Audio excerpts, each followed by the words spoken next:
Chosen one, I need you to do something for me right now. Close everything else. Turn off the distractions. Because what I'm about to reveal to you is not casual content you can listen to while doing something else. This requires your complete attention, your total presence, because I discovered something about you that left me speechless. Something that explains why you've been attacked so intensely, why certain people have betrayed you for no apparent reason, why life has been so inexplicably difficult for you compared to others, and why, despite all of that, something inside you absolutely refuses to give up. You carry something, a gift, but not just any gift. A gift so rare, so powerful, so absolutely unique that it has a value I can't even express in human terms. We're talking about trillions, not millions, not billions, trillions. And here's what left me frozen while preparing this message. The devil knows. He has known about your gift since before you were born, and he has been trying to buy it your entire life. Subscribe to this channel right now and turn on all notifications, because what I'm going to reveal about this forbidden gift, why it has incalculable value, and the specific offers the enemy has been making you without you realizing, will permanently change how you understand every temptation, every shortcut, and every suspiciously convenient offer that has appeared in your path. Stay until the end, because I'm going to show you exactly what your gift is, why the devil cannot steal it and can only try to buy it, and how you've been rejecting his offers without even knowing you were in a negotiation. Write 777 in the comments if you felt that something inside you is worth more than what the world has offered you so far. Let me take you to a place that few understand. There is a spiritual economy that operates parallel to the physical economy. In this economy, gifts of the soul have assigned values, not arbitrary values. Values based on rarity, on potential impact, on capacity for transformation. Most people never think about this. They live their lives without realizing they carry internal treasures that surpass any material wealth. But spiritual entities know this perfectly, especially those that operate in darkness. They can see what humans cannot see. They can perceive the value of a soul. They can measure the potential of a gift. And when they detect something extraordinarily valuable, they activate specific protocols to acquire it. You activated one of those protocols. Not recently, since you arrived in this world. Because what you carry inside you is something the kingdom of darkness has been desperately seeking. Not to destroy it. That would be easy to understand. To buy it. To acquire it. To have you voluntarily surrender it in exchange for something that seems valuable but isn't. This is important for you to understand. The enemy of your soul operates under rules he cannot violate. One of those rules is free will. He cannot take what is yours without your consent. He cannot steal your gift. He cannot snatch it from you by force. He can only do one thing: offer you something in exchange. Convince you to surrender it voluntarily. Make the exchange seem favorable to you when in reality you're losing infinitely more than you gain. This has been happening in your life, more than you imagine. Every time you've been offered a shortcut that compromised your integrity, it was a purchase offer. Every time an opportunity appeared that required you to betray your values, it was a purchase offer. Every time the easy path presented itself, just when the right path became difficult, it was a purchase offer. The devil has been negotiating with you, and you, without knowing it, have been rejecting his offers, one after another, year after year, and that has him absolutely frustrated. Because your gift remains intact. It remains in your possession. It keeps growing in value, while he still cannot acquire it. Now let me explain exactly what this gift is that you carry. It's not something you learned. It's not a skill you developed. It's something that came integrated into your soul from the moment of your creation. Your forbidden gift is the ability to remain pure in corrupt environments. Let me explain why this is worth trillions. In the spiritual world, purity is the most valuable currency that exists. I'm not talking about perfection. I'm not talking about never making mistakes. I'm talking about something much deeper. I'm talking about that part of you that, no matter what you've been through, no matter the mistakes you've made, no matter the falls you've had, remains fundamentally intact. That part that refuses to become completely corrupted. That part that, after every stumble, seeks to rise. That part that feels discomfort when in dark environments because it simply doesn't belong there. This is extraordinarily rare. Most people, when repeatedly exposed to darkness, eventually adapt to it. They become part of it. They stop feeling the discomfort. They normalize what should be unacceptable. But not you. You have been exposed to things that should have corrupted you. You have passed through environments that should have transformed you into something dark. You have faced temptations that should have eroded your essence, and something inside you simply refused. This is your forbidden gift. It's forbidden because the world system doesn't want it to exist. Darkness needs everyone to eventually become corrupted. It needs purity to be gradually eliminated. It needs every soul to eventually give in and join the low frequency.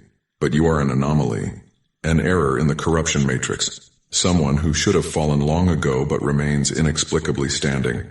This has incalculable value, because every person who maintains their purity in a corrupt world becomes a point of light that illuminates others, becomes living evidence that it's possible not to give in, becomes embodied hope for those who thought corruption was inevitable.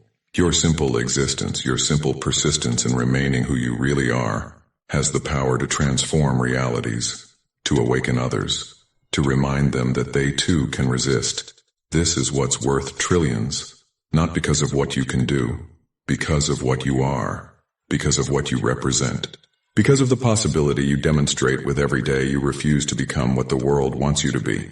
Now let me show you the specific offers the enemy has been making you, because when you understand his tactics, you can recognize them more easily in the future. The first offer is called the immediate relief offer. This offer appears when you're at your lowest point, when the pain is intense, when the pressure is unbearable, when you feel you can't take another day. At that exact moment, an exit appears. But that exit has a price. It requires you to compromise something of your essence, to accept something that goes against your values, to take a shortcut that moves you away from who you really are. The offer says, I can take away this pain right now. You just need to do this. And what you need to do always involves surrendering a part of your gift, your integrity, your authenticity, your purity. Think about the times this has happened in your life. Moments of desperation where a solution appeared that seemed too good. An opportunity that would solve everything. A person offering exactly what you needed. But something didn't feel right. Something inside you doubted even though your logical mind couldn't find reasons to doubt. And eventually, that offer revealed its true nature. It turned out to be something different from what it promised. It had hidden costs. It would have required sacrifices that weren't worth it. Those moments were purchase offers, and your instinctive rejection was your gift protecting you. The second offer is called the belonging offer. This one is particularly effective with chosen ones, because chosen ones frequently feel alone, misunderstood, like they don't belong anywhere. And that loneliness hurts. That feeling of being different, of not fitting in, of being perpetually on the outside looking in, is exhausting. Then the offer appears, a group that accepts you, people who seem to understand you. A place where you could finally belong. But to belong, you need to adapt. You need to change certain things about yourself. You need to abandon certain values that make you different. You need to dim certain parts of your light so you don't make others uncomfortable. This is a purchase offer disguised as community. The entry price is a portion of your authenticity.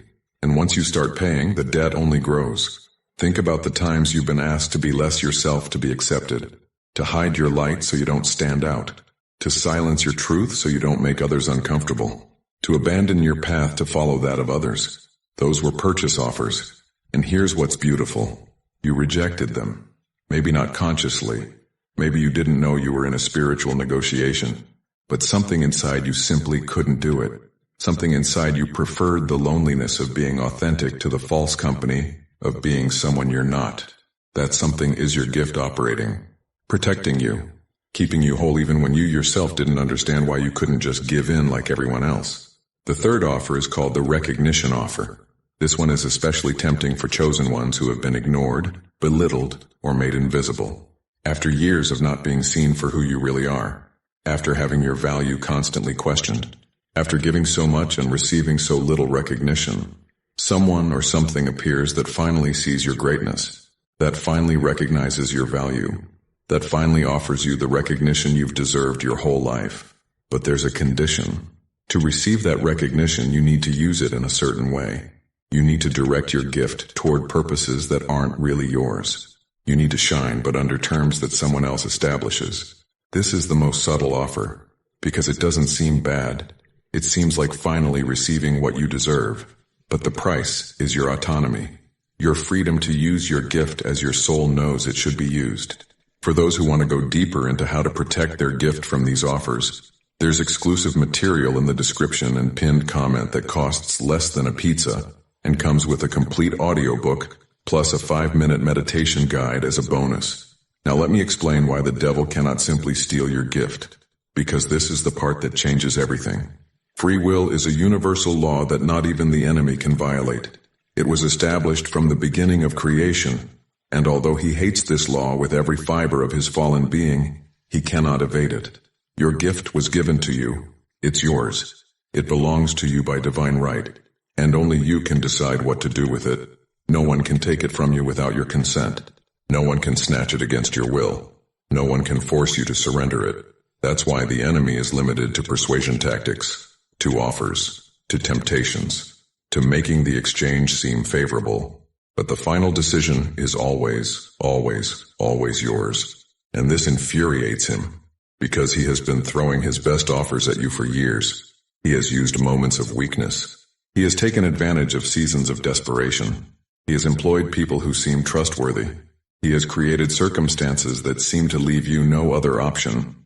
And you kept saying no, maybe not with words, maybe not consciously, but something inside you kept rejecting every offer, kept choosing integrity over relief, kept preferring the difficult path to the corrupt shortcut, kept staying faithful to something you couldn't even name but knew was valuable. That something was your forbidden gift, operating silently, protecting you from sales you would have regretted eternally. Now let me give you the evidence that this has been happening in your life.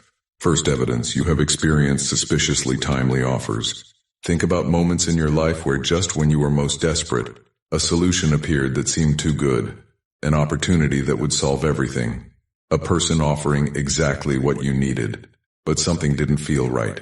Something inside you doubted even though your logical mind couldn't find reasons to doubt. And eventually, that offer revealed its true nature. It turned out to be something different from what it promised. It had hidden costs. It would have required sacrifices that weren't worth it.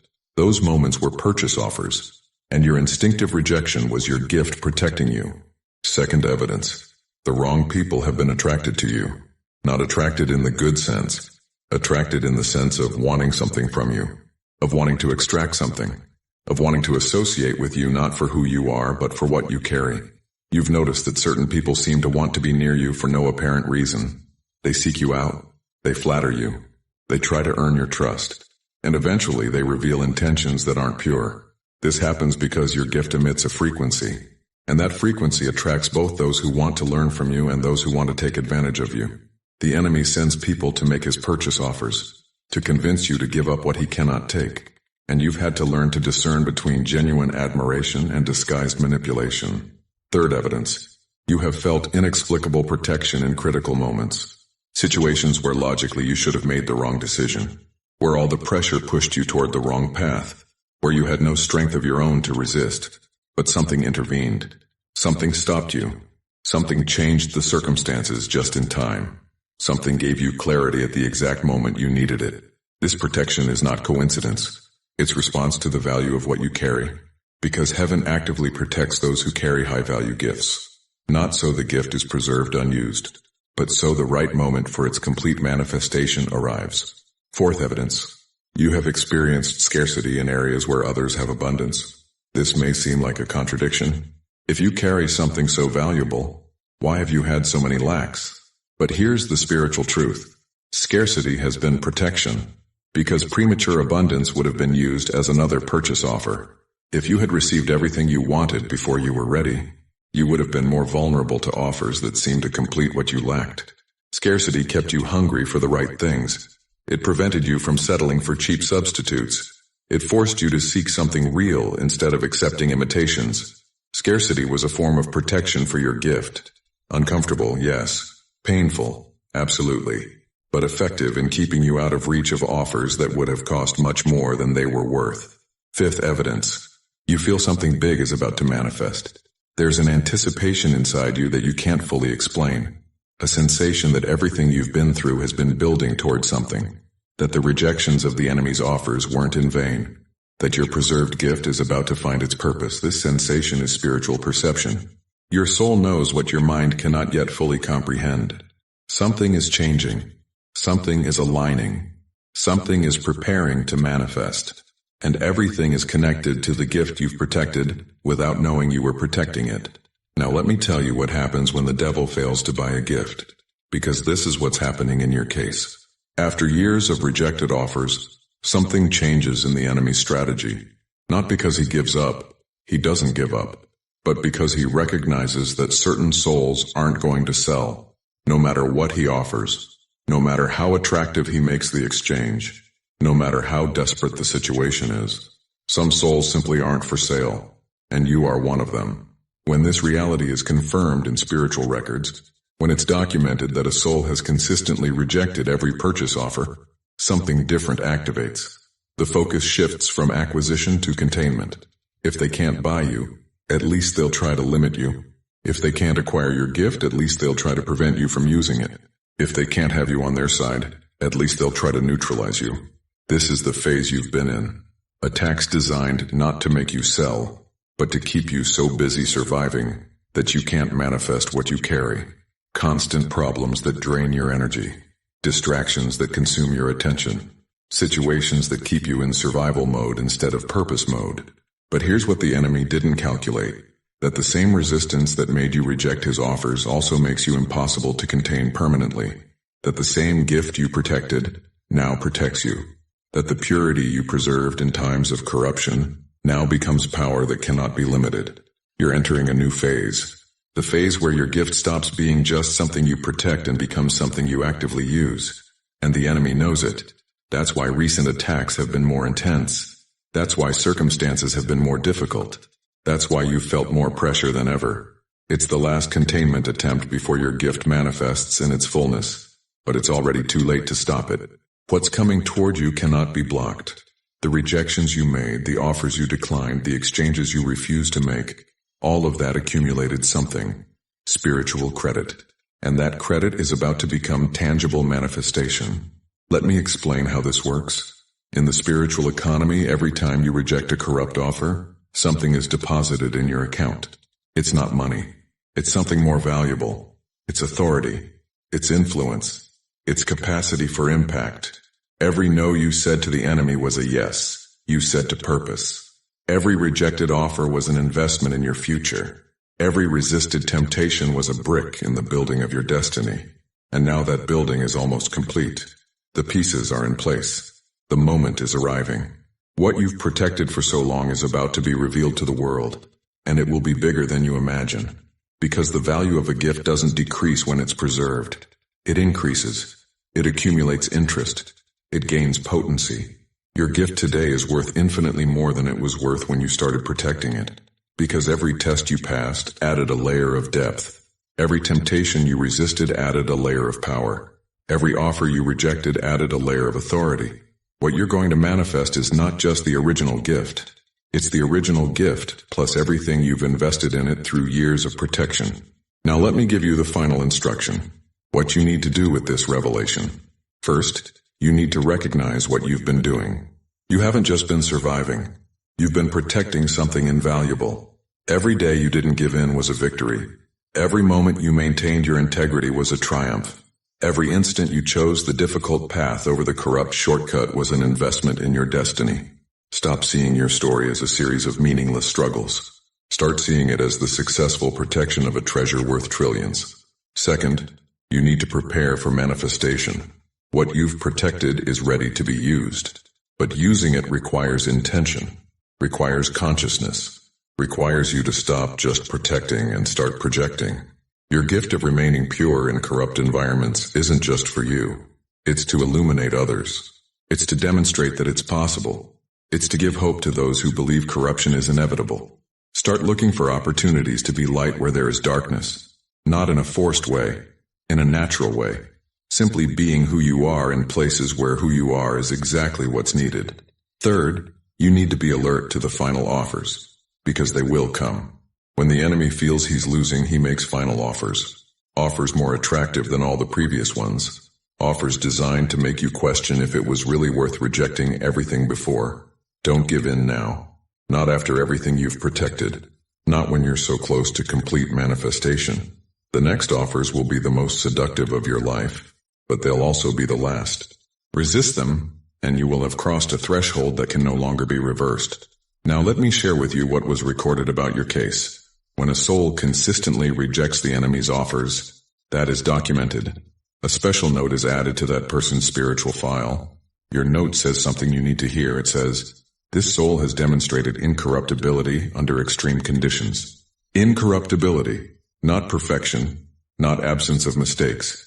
Incorruptibility, the ability to remain fundamentally intact regardless of circumstances. This classification changes how you're treated by heaven, changes what kind of assignments you receive, changes what level of trust is placed in you, changes how big the doors are that open. Because heaven seeks people it can trust with important treasures. People who aren't going to sell what's entrusted to them when the right offer appears. People who have demonstrated, through years of testing, that their loyalty is not for sale. You are one of those people, and the assignments coming toward you will reflect that level of trust. Finally, you need to understand the message that was recorded specifically for you, not a generic message, a message for your specific situation. It says this: "To you who have protected what was given to you, you have done something few achieve. You kept your essence intact in a world designed to corrupt it.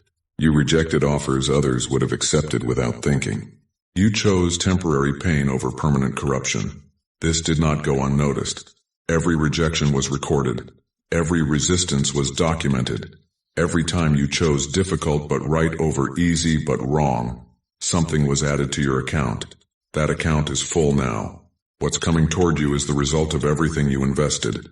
It's not luck. It's not coincidence. It's return on investment. Investment of integrity. Investment of purity. Investment of resistance. Your forbidden gift will stop being forbidden. It will become your greatest instrument of impact. What the enemy wanted to buy will be exactly what he'll most regret not being able to acquire, because you'll use it to free others from the same offers you rejected. Walk forward knowing that your value is non-negotiable, that what you carry has no price, that no offer, no matter how attractive it seems, is worth what it would cost you to accept it. You are guardian of a treasure worth trillions, and you have proven yourself worthy of that responsibility. If this revelation awakened something deep in your soul, if you recognize that you've been protecting a gift that has no price, and if you confirm your commitment to never sell it no matter what they offer, write 777 in the comments to seal this declaration in the spiritual realm. For those who want to go deeper into how to activate and consciously manifest this forbidden gift, there's exclusive material in the description and pinned comment that costs less than a pizza and comes with a complete audiobook plus a 5-minute meditation guide as a bonus. Subscribe to this channel and turn on all notifications to receive more revelations about your true identity and the incalculable value of what you carry. Share this video with someone who has also been rejecting offers without knowing the value of what they were protecting. And before you leave, click on the video appearing on your screen right now to discover exactly how your classification of incorruptibility activates the specific assignments heaven is preparing for your next season. Together, we are stronger.